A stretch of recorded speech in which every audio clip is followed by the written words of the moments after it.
Mistakes in interviews of mechanical engineers. So mechanical இன்ஜினியராக இன்டர்வியூவில் என்னென்ன மிஸ்டேக்ஸ்லாம் நீங்கள் பண்ணுறீங்க, அதெல்லாம் பண்ணாமல் இருந்தால் உங்களுக்கு என்னென்ன பெனிஃபிட்ஸ்லாம் கிடைக்கும் அப்படிங்கிறது தான் இந்த வீடியோ. இந்த வீடியோவை ஸ்கிப் பண்ணாமல் ஃபுல்லாக பாருங்கள். சேனல் இப்போ தான் ஃபஸ்ட் டைம் பார்க்குறீங்க, சப்ஸ்கிரைப் பண்ணிட்டு பெல் ஐக்கானை கிளிக் பண்ணுவீங்க. அப்போ தான் மெக்கானிக்கல் சம்பந்தமான வீடியோ போடக்கூடிய வீடியோஸ்லாம் உங்களுக்கு நோட்டிஃபிகேஷனாக உடனே வந்து சேரும்.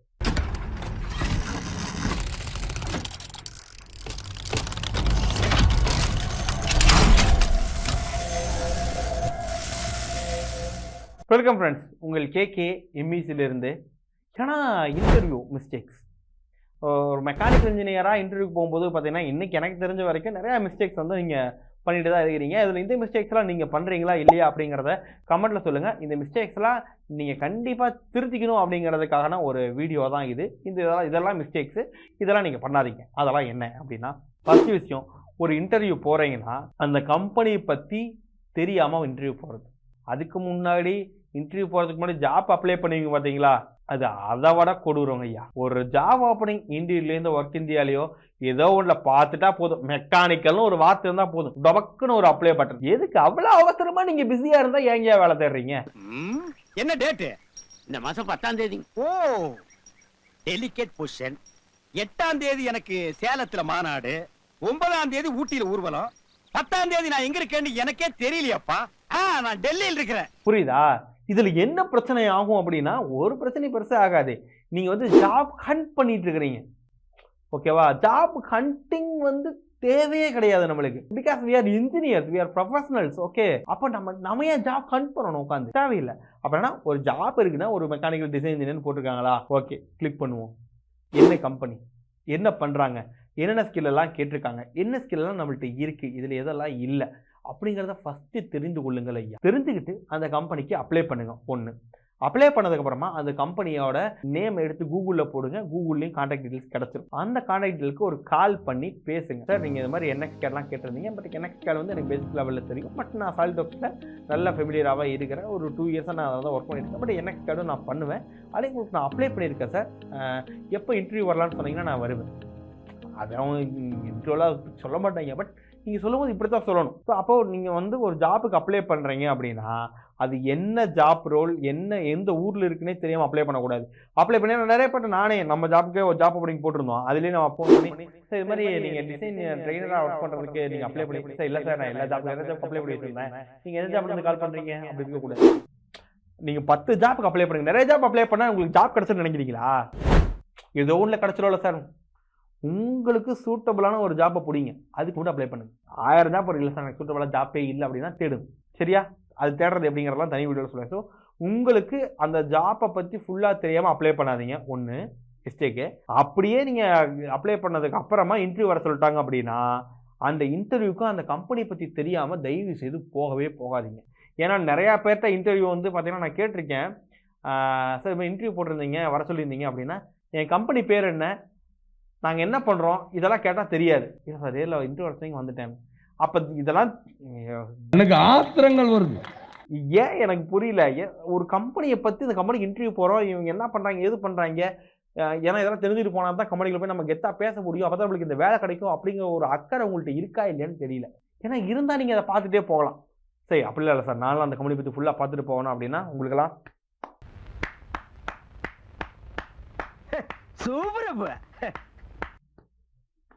சூப்பர், என்னுடைய அப்ளாஸ்.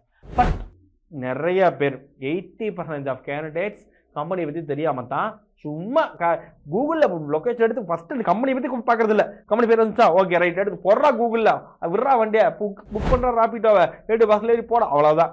இங்கே பஸ்ஸில் போக கம்பெனி பற்றி பார்த்துட்டு போவாங்க. அழகாக ஒரு ஃபோனில் வந்துட்டு ரீல் பார்த்துட்டே போவாங்க. அந்த பாட்டு கூட இப்போ கேட்கறதுலாம் கம்மியாச்சு, அதிகமாக ரீல்ஸ் பார்க்கறதா. ஐயா ஒன்றும் குத்தம் சொல்ல, நானுமே அப்படித்தான் பண்ணுறேன். பஸ்ல ஏறி உட்காந்து போறையில யாராவது கார் ஓட்டிட்டு வராங்க அப்படின்னா நம்மளுக்கு கை ரீல்ஸுக்கு தான் போகுது. பட் நம்ம கொஞ்சம் அதெல்லாம் கொஞ்சம் கண்ட்ரோல் பண்ணிக்கோங்க. நம்ம தேவைகள் என்னவோ அதை நம்ம ஃபஸ்ட்டு ப்ரியாரிட்டி கொடுக்கணும். ஸோ இந்த இன்டர்வியூக்கு நீங்கள் ப்ரியாரிட்டி கொடுக்கணும். அப்போ கம்பெனியை பற்றி நீங்கள் தெரிஞ்சுட்டு போகணும். தென் கம்பெனிக்கு உள்ளே போனதுக்கு அப்புறமா ரிசப்ஷனில் உட்காந்துருக்கிறீங்க அப்படின்னா சும்மா உட்காந்துருக்காதீங்க, ரீல்ஸ் பார்த்துட்டு இருக்காதிங்க. அங்கே போய் கம்பெனியை சுற்றி பாருங்கள், என்னெல்லாம் இருக்குது, என்னெல்லாம் பண்ணுறாங்க, யாரெல்லாம் வர்றாங்க, யாரெல்லாம் போகிறாங்க அப்படின்னு வேடிக்கை பாருங்கள். இல்லை நோட்டு டைரி இல்லை பேப்பர் எசன்ஸ்லாம் எடுத்து எழுதுங்க, எதையாவது எழுதுங்க. சும்மா ஃபோன் மட்டும் பார்க்காதீங்க ப்ளீஸ். ஏன்னா ஒரு ஃபோன் பார்க்குறதா அந்த கம்பெனிக்குள்ள உட்காந்துக்கிறவங்க பார்க்குறாங்க அப்படின்னா சிசிடிவிலையோ இல்லை உள்ள ரிசப்ஷனிஸ்டோ யாராச்சும் பார்க்குறாங்கன்னா சார் உனையே தான் சார் பார்த்துட்டு தான் வந்துட்டு இருந்தேன் அப்படின்னா ஓகே இவனை எடுத்தோம்னா இவன் இங்கே வந்தாலும் இதுதான்டா பண்ணுவேன் வேலை கொடுத்தாலுமே அப்படின்னு தோணலாம். புரியுதா? So that is a mistake. நீங்கள் அது எதுக்கு நீங்கள் ஒரு இன்டர்வியூக்கு தான் போயிருக்கீங்க, அதனால் நீங்கள் அதை பண்ணாதீங்க. சரியா? ஸோ அதுக்கு பதிலாக இதை பாருங்கள்.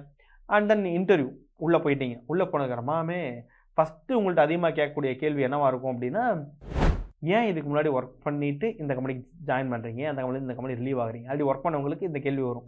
ஸோ இதுக்கு முன்னாடி இருந்த கம்பெனிலேருந்து ஏன் ரிலீவ் ஆகுறீங்க?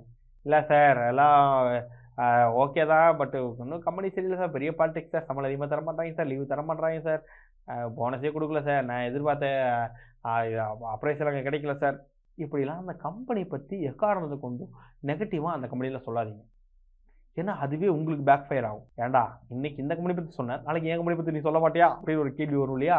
அதனால் நீங்கள் அதை பண்ணாதீங்க. சார் ஃபார் மை க்ரோத் அங்கே நல்லா ஒர்க் பண்ணேன், இப்போ இவ்வளோ வருஷத்தில் நீங்கள் இவ்வளோ க்ரோத் வந்துச்சு, பட் நான் எக்ஸ்பெக்ட் பண்ணது இன்னும் இதை விட ஹையாக இருக்குது, ஸோ அதனால தான் நான் இங்கே வந்தேன்.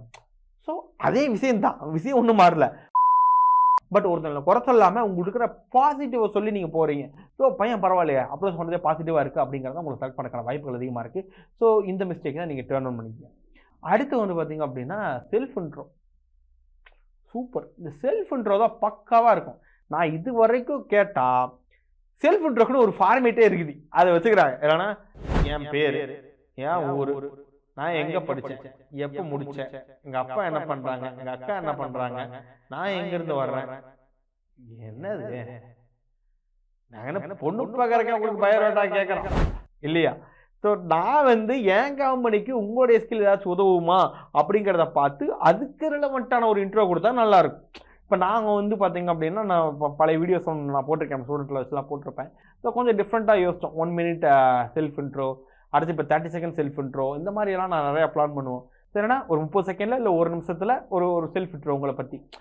செல்ஃப் இன்ட்ரோனா not a self intro, it's a pure promotional ad of you. உங்களுடைய ஆடு, உங்களை பற்றி ஒரு ஆடு. ஒரு நிமிஷம்னா 1 நிமிஷம் செல்ஃப் இன்ட்ரோனா 1 நிமிஷத்தை உங்களை நீங்கள் அவங்கள்ட்ட ப்ரொமோட் பண்ணணும் பக்காவாக. இப்போ சிம்பிளாக சொல்கிறேன்னே, இப்போ என் கம்பெனியில் வந்து பார்த்தீங்க அப்படின்னா ஒரு டிசைன் ட்ரெயினர் வந்து தேவைப்படுறாங்க நம்ம இன்ஸ்டியூட்டுக்கு. ஸோ இப்போ டிசைன் ட்ரெயினராக ஒருத்தர் இன்டர்வியூ வந்திருக்காரு, tell me about your self அப்படின்னு சொன்னால் அவரோட ப்ரொஃபைலை எனக்கு டீட்டெயிலாக சொல்லக்கூடாது. எனக்கு தேவை ட்ரெயினர். அப்போ அது ரிலவெண்ட்டாக இருக்கிறது தான் டாபிக். இப்போ நான் ஒரு கம்பெனிக்கு ட்ரெயினராக இன்டர்வியூ போயிருக்கிறேன்னு வச்சுக்கிறோம். நான் என்ன சொல்லுவேன் அப்படின்னா, சரி ஆக்சுவலாக நான் சின்ன ஸ்கூலில் படிக்கும்போதே நான் வந்து பார்த்தீங்கன்னா குரூப் லீடராக இருந்திருக்கேன். ஃபஸ்ட்டு என் பேர், ஸோ ஆல்ரெடி என் பேர் வேறு தெரியும். Sir actually I very much interested in design, why because, sorry design trainer, why because நான் ஸ்கூல் படிக்கும்போதே நிறையா வந்து பார்த்தீங்கன்னா அந்த குரூப்பெல்லாம் இருக்கும், குரூப்பாக ஸ்டடி பண்ணி அந்த குரூப் லீடராக இருந்திருக்கேன். ஸோ ஒரு இடத்துல ஒரு டவுட் கேட்குறாரா, நம்ம அங்கே தெரிஞ்சவங்களாக இருக்கிறோம், நம்ம ஒரு அப்பர் ஹேண்டாக இருக்கிறோம் அப்படின்னாவே அது எனக்கு ரொம்ப மனசுக்கு பிடிச்சிருக்குது. அதனாலேயே நான் என்ன பண்ணுறேன் அப்படின்னா நிறைய விஷயங்கள் ஒருத்தவங்களுக்கு சொல்லிக் கொடுக்கணும், நிறைய விஷயங்கள் ஒருத்தட்ட கேள்வி கேட்கணும் அப்படிங்கிறது எனக்கு இருந்துக்கிட்டே இருக்குது. அது நான் ஸ்கூலில் மட்டும் கிடையாது, காலேஜ்லேயும் அந்த மாதிரி தான் இருந்தேன். ஸோ அதே மாதிரி எனக்கு வந்து பேசுறதுனா ரொம்ப பிடிக்கும். ஸோ நான் வந்து பேசுகிறது எங்கே இருந்தாலும் நான் பேசுவேன், எவ்வளோ கூட்டம் இருந்தாலும் நான் பேசுவேன். ஸோ ஒருத்தர் கூட்டத்தோட அட்டென்ஷன் கிரியேட் பண்ணுறதும் எனக்கு ரொம்ப பிடிக்கும். அதனால தான் எனக்கு இந்த டீச்சிங் வேலையும் பிடிச்சிச்சு. அதே மாதிரி நீங்கள் எது கொடுத்தாலுமே போதும்னு சொல்லுவாங்க, பட் டீச்சிங்கில் இது போதுன்னே இருக்காது, எவ்வளோ வேணாலும் நீங்கள் கற்றுக்கிட்டே இருக்கலாம். ஸோ அது மாதிரி என்னுடைய லேர்னிங் இருக்கும், என்னால் மற்றவங்களுக்கும் சொல்லிக் கொடுக்க முடியும் அப்படிங்கிறது வந்து எனக்கு ரொம்ப ஒரு பிடிச்ச விஷயம். ஸோ இதெல்லாம் எங்கிட்ட இருக்கிற குவாலிஃபிகேஷன், இதெல்லாம் என்னுடைய பெரிய ப்ளஸ் பாயிண்ட்டாக பார்க்குறேன். பட் என்னுடைய வீக்னஸ் அப்படிங்கிறது எனக்கு ஒன்றும் பெருசாக தெரியல சார். ஏன்னா சொல்லிக் கொடுக்குறது தான் எனக்கு ரொம்ப பிடிச்ச வேலை. ஸோ அந்த வேலைக்காக நான் இங்கே வந்துருக்கிறது வந்து எனக்கு ஓகேவாக இருக்குது. ஸோ இந்த ப்ரொஃபைலில் எனக்கு இங்கே மேட்ச் ஆகிறதுனால தான் நானே இங்கே வந்தேன். இதுதான் கம்பெனிக்கு ரெலவெண்ட் ஆனது.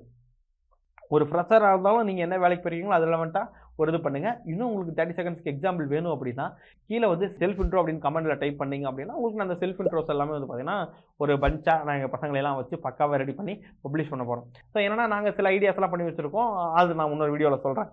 ஓகே, இது ஒரு மிஸ்டேக். ரெண்டாவது வந்து பார்த்தீங்க அப்படின்னா இந்த சேலரி நெகோஷியேட் பண்ணுறதுல அந்த ரிசல்ட் சொல்கிறதில்ல. ஸோ கம்பெனி வந்து ஒரு 15,000 சம்பளம் கொடுக்குறேன்னு சொல்லிட்டு சொல்லிடுச்சு. இந்த தான் உனக்கு அக்காமடேஷன் மட்டும் கொடுப்போம், ஃபுட்டு நான் கொடுக்க மாட்டேன் அப்படின்னா, இல்லை சார் எனக்கு அந்த வேலை வேண்டாம், இல்லை சார் நான் வேறு வேலை பார்க்குறேன் அப்படின்னு சொல்லிட்டு மூஞ்சி அடிச்ச மாதிரி சொல்லக்கூடாது. So sir okay sir, but I am expecting 18K sir, 18Kனா நான் இங்கே ஒர்க் பண்ணுவேன் சார் அப்படின்னு சொல்லிட்டு கேளுங்க. ஏன் அது கேட்டிங்கன்னா தான் இங்கே கிடைக்கும். ஸோ இந்த சேலரி நெகோசியேஷனில் ரொம்ப பைனரியாக இருக்காதிங்க. ஸோ கொஞ்சம் லிபரலாக உங்களுக்கு தேவையான சேலரி கிடச்சா நீங்கள் ஒர்க் பண்ணுங்கள், அது பிரச்சனை கிடையாது. பட் கொஞ்சம் லிபரலாக இருங்க. பட் அதை வந்து எப்படி நீங்கள் கேட்கணும் அப்படின்னு ஒன்று இருக்குது இல்லையா?